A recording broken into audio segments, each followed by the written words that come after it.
anos após o édito de expulsão, das conversões forçadas e da Inquisição que levou muitos judeus a fugirem de Portugal, os seus descendentes podem readquirir a nacionalidade portuguesa, se assim o desejarem. O governo português reconhece este direito através de um decreto-lei que entrou em vigor no início de março. A origem portuguesa pode ser provada, entre outras coisas, através do sobrenome, idioma ou árvore genealógica. Visa reconhecer, em primeiro lugar, um erro histórico, que foi o facto da perseguição e da exclusão dos judeus na altura de Portugal e, portanto, de certa maneira, esta lei é o reconhecimento desse erro e a tentativa, de alguma forma, de o reparar através do reconhecimento das pessoas que possam, de alguma forma, comprovar essa descendência, o reconhecimento o restabelecimento, no fundo, de uma nacionalidade da qual eles foram violentamente privados. Estes descendentes vêm hoje de países como Israel, Brasil, Turquia, Marrocos e Estados Unidos. Pessoas, enfim, cujos avoengos, cujos ancestrais partiram de Portugal há 4, 5 séculos, mantiveram sempre, ou pelo apelido, ou pela língua, ou pelo ladino, ou por alguns ritos, uma relação com este país e, portanto, essa relação é para mim a melhor mostra que são tão portugueses quanto eu próprio e que é um mero ato de justiça que lhes seja atribuída à nacionalidade portuguesa. Será que se nos tivessem feito isto a nós próprios, nós alguma vez seríamos capazes de esquecer, de perdoar e de querer reatar relações com quem nos tratou mal? E eu penso que a resposta é positiva, é porque realmente as pessoas sentem que o povo não foi responsável por aquilo que fizeram aqueles que o governavam na altura, não é? A Inquisição obrigou à fuga de milhares de judeus portugueses no final do século XV e início do século XVI, tendo muitos outros se convertido. Essa pessoa, se conseguir provar a sua ascendência judaico-portuguesa, tem os mesmos direitos do que alguém que recuperou a sua religião judaica, como foi o caso também de muitos dos cristãos novos que saíram daqui e que foram, por exemplo, para Amsterdão ou ao Império Otomano e que, de facto, recuperaram a sua religião judaica, o seu judaísmo. A questão fundamental não é o que eles são hoje. O que é fundamental é a sua ascendência. Se, de facto, descendem ou não de antigos judeus portugueses. Desde criança que eu sei que a minha família era de judeus sefaradis, expulsos de Portugal, que depois tinham ido para a Turquia e muitos séculos depois para o Brasil. E é engraçado porque eu sou portuguesa porque eu nasci aqui, né? Meus pais ficaram exilados em Lisboa na época da ditadura militar no Brasil. E eu por isso sou portuguesa. E a minha irmã sempre brigava um pouquinho, como se isso fosse possível, com os meus pais. Ai, por que eu não sou portuguesa? Por que eu não nasci lá também? E assim que surgiu a lei, eu falei, olha, agora você pode pedir a sua nacionalidade. E aí outras pessoas da família também ficaram interessadas e nós nos juntamos para fazer um dossiê em comum. Depois, claro, que tem uma parte final que é diferente, que é individualizada, que cada um fala da sua própria relação com o judaísmo, porque isso também é importante. Da família do meu avô paterno, ainda os meus bisavós continuaram em Esmirna e 2 dos meus tios-avós também continuaram. O meu avô Jacques Levi saiu de Esmirna e foi para a França e depois o irmão dele, que é o Sam Levi, também foi para a França e em momentos diferentes o Jacques acabou ficando no Brasil porque ele trabalhava com exportação de serras de engenho para o Brasil e acabou ficando lá.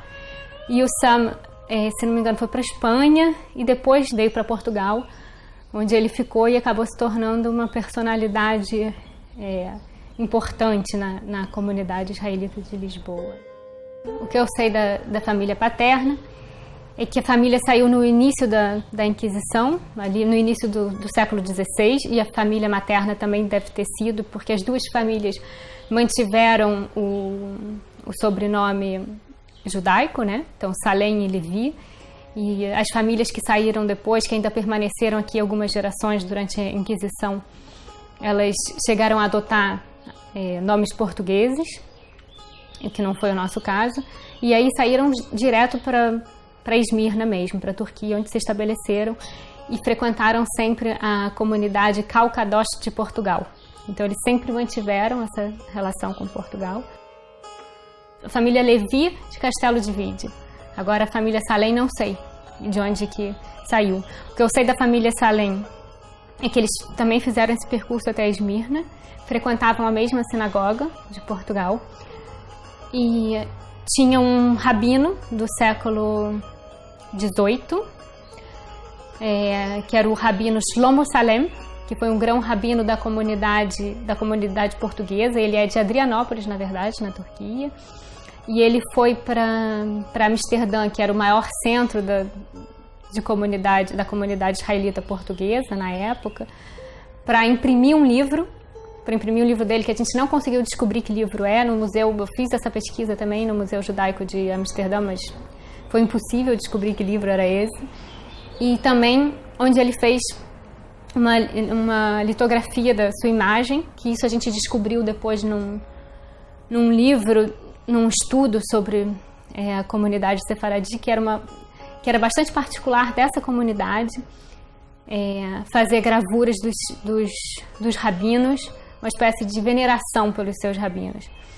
E esse rabino era um antepassado meu, e essa gravura foi passando de geração em geração, de primogênito em primogênito, até chegar ao meu avô, pai da minha mãe, Maurício Salem. Cabe à comunidade judaica portuguesa certificar a ligação destas pessoas às tradicionais comunidades judaicas portuguesas do passado. E, historicamente, para uma comunidade, posso dizer do mundo inteiro, estamos a falar de uma situação completamente invulgar, uma responsabilidade que talvez seja completamente inusitada no âmbito da história das comunidades. Estamos a falar de um requerimento da nacionalidade que é instruído de 3 partes. A primeira parte é a identificação, é o registro de nascimento normal, é o registro criminal, que passa por todos os sítios onde essa pessoa, o candidato, residiu. Ele vai ter que fazer esta comprovação. E, finalmente, é o tal certificado que atesta a tradição de pertença a uma comunidade judaica de origem portuguesa. Neste momento, a comunidade israelita de Lisboa emitiu já 71 certificados. As comunidades dão-nos aqui a garantia de que o processo vai ser um processo absolutamente transparente, um processo rigoroso. As comunidades têm a maior das preocupações nesse sentido, daquilo que já me foi transmitido, quer pela comunidade israelita de Lisboa, quer pela comunidade israelita do Porto. Querem que seja um processo que corra muito bem e estão, digamos, empenhadíssimas em que também toda esta oportunidade que a legislação abra seja usada de uma forma exemplar. Quem considerar fazer o requerimento para a emissão do certificado deve consultar o nosso site www.cilisboa.org. Aí encontra o nosso guia de procedimentos com toda a informação detalhada, que deve ler com muita atenção. Deve reunir o máximo de documentos que acha que são pertinentes e relevantes. E aí, então, podemos abrir o processo. A pesquisa documental é da responsabilidade do requerente. Nós não fazemos árvores genealógicas, não vamos em busca desses documentos. A pessoa já deve chegar aqui com esse tipo de documentos, que são de uma variedade incrível e que, claro, com certeza a análise, no fundo, depois vai incidir no conjunto de toda a documentação que a pessoa nos apresenta. Mas há outros elementos. Há elementos também, há uma identificação afetiva que está na lei também. Há, por exemplo, a língua. Pessoas que mantiveram ao longo dos séculos, na tradição familiar, a língua, o ladino, não é? Que era uma mistura, no fundo, do português antigo e espanhol, e que se foi misturando até com línguas dos países para onde muitas pessoas fugiram, não é? Os meus avós falavam ladino. O meu pai ainda consegue falar algumas coisas, sobretudo xingamentos em ladino, porque meu avô, quando brigava com ele, era em ladino. E depois, quando eu conheci alguns dos familiares que ficaram em Esmirna, eu vi que a minha geração ainda falava ladino, mas que estava começando a se perder porque já não falavam com seus filhos.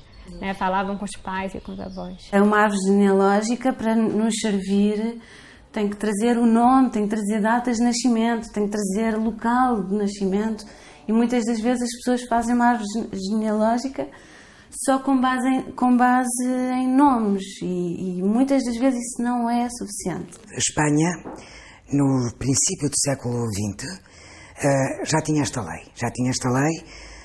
por volta de 1925, se não me engano. Pretendeu-se fazer retornar para a Espanha os espanhóis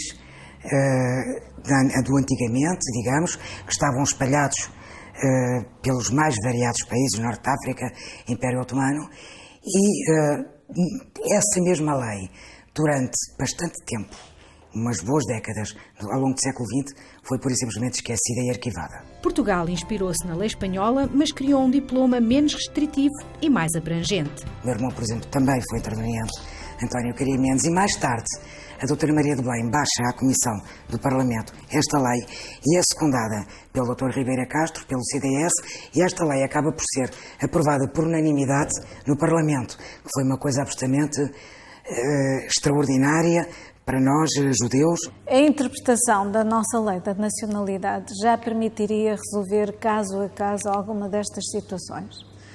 Agora, o que eu considerei era que todo o historial da nossa civilização, da nossa forma de estar no mundo, era absolutamente incompatível com a questão da Inquisição em Portugal. Seria chegado o momento de nós termos uma legislação que expressamente reconhecesse a situação da expulsão dos judeus como algo que era inaceitável e que devia ser resolvido de uma forma específica e não de uma forma por analogia. Eu era, na altura, presidente da Comissão de Negócios Estrangeiros e fui abordado pelo Facebook por um descendente, judeu sefardita, que me colocou a questão. Eu nunca tinha pensado nela, estudei o assunto e tive a ideia de que não era, aliás, necessária uma alteração legislativa, porque a nossa lei da nacionalidade, no número 6, permitia já que o Governo pudesse reconhecer a nacionalidade de descendentes de comunidades portuguesas,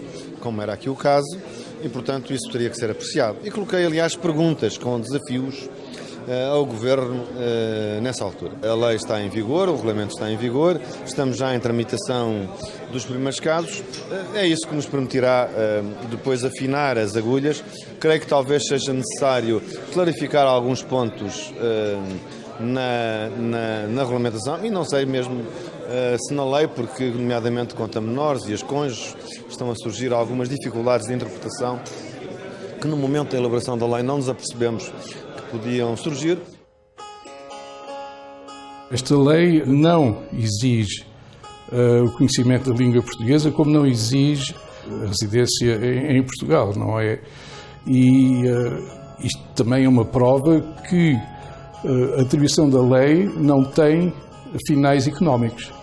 Não exigindo uma residência, não exige, quer dizer, não, a componente económica não faz parte do objetivo dessa lei. Senão exigiam a presença física da pessoa no país. Comungo muito da tese de Antero de Quental, de que o empobrecimento peninsular tem que ver com a expulsão dos judeus. Nós tínhamos nos judeus os mais expressivos elementos da sociedade, no domínio das ciências, no domínio da filosofia, no domínio cultural, no domínio financeiro. Recebemos um pedido de um requerente em cujo nome tem o nome de Beja e que era de Salónica. Nós sabemos que muitos dos cristãos novos que foram-se embora aqui de Portugal e que foram para o Império Otomano, muitos deles ficaram ou em Salónica, estabeleceram-se em Salónica ou em Esmirna, por exemplo, ou até em Istambul. E sabemos que, nomeadamente no Império Otomano, muitos desses judeus, desses cristãos novos, que voltaram ao judaísmo, criaram comunidades com os nomes das suas terras de origem. E, portanto, havia comunidades Beja, a comunidade de Évora, a comunidade Lisbona. Os irmãos Cecília Caria Mendes e António Aguilé Fuster são judeus portugueses, mas as suas raízes estão na comunidade chueta da ilha de Maiorca. Presentes na ilha desde tempos imemoriais, os chuetas são o equivalente aos marranos portugueses, judeus que, mesmo aparentemente convertidos, conservaram secretamente a identidade judaica. Neste momento, pensa-se que os maiorquinos chuetas andarão por volta dos 20 mil. Mas nem todos reconhecem ou querem ser reconhecidos como tal. São, aliás, bastante poucos aqueles que aceitam a sua situação de chuetas, porque muitos deles porque ainda têm receio de uma certa perseguição. Os chuetas foram uma comunidade judaica duramente perseguida logo desde 1391. Em 1435 não havia judeus. Todos se diziam cristãos. O medo era de tal maneira grande que não havia judeus. E a partir daí, até 1600 e tal, não há judeus. Até aos anos 20 do século XX, estes judeus secretos não podiam cumprir serviço militar nem frequentar ensino público ou escolas religiosas. Nós somos o exemplo disso. Acabámos por viver na clandestinidade, não é? Qualquer chueta de Maiorca sabe que a família eram judeus. Qualquer. A nossa falava-se abertamente em casa quando éramos miúdos. Mas independentemente da nossa, qualquer chueta de Maiorca sabe que é judeu. A comunidade chueta de Maiorca tem sido alvo de muito interesse por parte dos rabinos de Jerusalém e foi inclusivamente convidada a retornar ao judaísmo ortodoxo após ter estado séculos afastada das práticas religiosas e culturais judaicas. Os dois irmãos, para retornar ao judaísmo, elaboraram um dossiê muito completo sobre as suas origens, que depois apresentaram para obter a cidadania espanhola através da lei semelhante à lei portuguesa. Com vários antepassados nas listas das vítimas da Inquisição, Cecília contactou um genealogista de renome em Maiorca e rapidamente teve notícias. 3 dias depois, eu tinha um e-mail do Alberto Bonin que me dizia simplesmente isto. Já encontrei a tua família, aqui tens a tua árvore genealógica, quero-te dizer uma coisa. Os teus tataravós, que é um Gabriel Pinha, muito conhecido, e sua mulher, Madalena Forteza, muito conhecidos da história de Maiorca, que estão reportados em quaisquer livros que falam da Inquisição e dos mortos de Chuetas em Maiorca, são também os meus tataravós. E eu acho que foi esta brutalidade, sem nome, que nos deu, a mim e ao meu irmão, esta força para assumir o judaísmo com tanta paixão, com tanto amor e digamos, e é aqui que nós estamos hoje em dia, uma homenagem à família. Há sempre uma componente emocional. Há uma componente emocional sempre, praticamente em tudo, mas especialmente na aquisição de uma nacionalidade, porque essa é uma aquisição de uma identidade e qualquer identidade corresponde a uma componente emocional, que é a família, que é o país de origem, são as locações que tiveram, é todo o ambiente, música, comida, lazer, é tudo. Faz tudo parte de uma componente emocional que faz parte da identidade de cada um. Nós temos provas textuais, primeiro porque a história da família foi contada em alguns livros, então isso foi tudo utilizado como prova também, porque esses livros foram escritos muito antes da lei portuguesa, ninguém tinha por que inventar. Escritos por especialistas em história. Sim, o Boris Fausto, que eu falei, que é esse historiador, a minha mãe que era jornalista, então tinha esses 2 livros, depois livros falando da comunidade sefaradi, então a questão da gravura, como era uma questão que se fazia, e a gravura do Rabino a gente também achou na biblioteca da Universidade de Jerusalém, achamos num livro de um americano. Com mãe e avó espanholas, teria sido muito fácil para os dois obter a nacionalidade espanhola por outra via. Nós queremos ir por esta via porque esta é que nos diz respeito, é que é certa e é justa. Portanto, nós decidimos que vamos por esta via. Receber alguma coisa que nos foi retirada. Já a Sam Levi, nos anos 80, lutara por este regresso à nacionalidade portuguesa. O Sam foi muito importante, ele não chegou a ver essa reparação que Portugal está fazendo hoje, mas ele lutou muito por isso, né? Quando ele ganhou a cidadania portuguesa, ele dizia que ele não queria simplesmente a cidadania, que ele queria uma repatriação, né? Porque ele achava que ele se sentia português. Inclusive, a mãe dele chamava ele de meu Portugalzinho. Então, a relação afetiva com Portugal nunca foi rompida. Aqui em Portugal, nesse aspecto, as coisas são um bocadinho mais difíceis do que em Espanha, porque, ia dizer, o Marquês de Pombal, numa atitude muito louvável, quis terminar com a separação entre cristãos novos e cristãos velhos. Portanto, mandou queimar todas as provas que incriminassem, quer dizer, que permitissem a ligação dos cristãos novos ao judaísmo. Portanto, isto implica que se destruiu as pegadas que estão por trás. De qualquer forma, a Torre de Tombo tem um serviço com gente muito competente e muito simpática que apoia todos os que forem lá pedir informações sobre esse aspecto. Não há nenhuma comunidade que vá dar um certificado se não tiver a certeza absoluta de que aquelas provas são absolutamente credíveis. E, portanto, a pessoa tem que estar muito bem documentada. Se não estiver muito bem documentada, não vale a pena. É evidente que já não se pode ir dar a compensação a quem já morreu, não é? Mas quer dizer, pelo menos uma pequena... um pedido de desculpa, no fundo, a sério, ao descendente dos judeus que foram forçados a sair. E foram muitos. Cheguei de Israel há cerca de uma semana e fui abordada em Israel por N israelitas que queriam saber como é que se processava quem tinha direito, quem não tinha direito, como é que tínhamos lá chegado.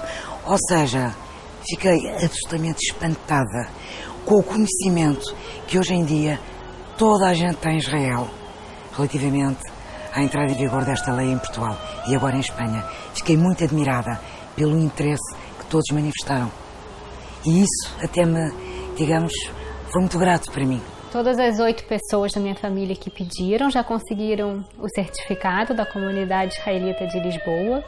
E agora, então, falta o processo burocrático mesmo diante da Conservatória de Lisboa até se conseguir a nacionalidade. Então, a gente já está combinando fazer uma reunião de família aqui, depois que a nacionalidade sair, de vir todo mundo, e aí a gente fala em conhecer Castelo de Vide, Marvão também. Queria recordar aquela família que guardou a chave da sua casa durante mais de 500 anos. Acho que é uma marca, realmente, que a nossa casa está onde a nossa casa está e que devemos regressar à nossa casa. É a história da chave de casa, da chave que foi levada com a expulsão dos judeus, quando eles foram para a Turquia, e que foi passada de geração em geração, e que eu ouvia que essa chave tinha chegado até o Sam Levi, né, até a geração do meu avô. A dor da expulsão também nos perseguiu, e o reconhecimento da nacionalidade dos judeus sefaradim, para mim, é muito mais que um simples documento. Representa a alegria de voltar e sentir uma grande injustiça a ser reparada. Requerente marroquino. Acredito que isso seja uma forma de minimizar os danos causados pelas brutalidades da Inquisição. Requerente brasileiro. Poder finalmente resgatar os vínculos com a terra de origem. Requerente brasileiro. Uma forma de manter viva a memória daqueles que foram obrigados a deixar a sua terra. Requerente dos Estados Unidos da América. Continuar transmitindo para as minhas filhas essa memória familiar e histórica tão rica, da qual tanto me orgulho. Requerente israelita. A intenção de fortalecer as raízes portuguesas da minha família e reconectar a cultura sefardita à qual eles se sentem tão ligados. Requerente turco.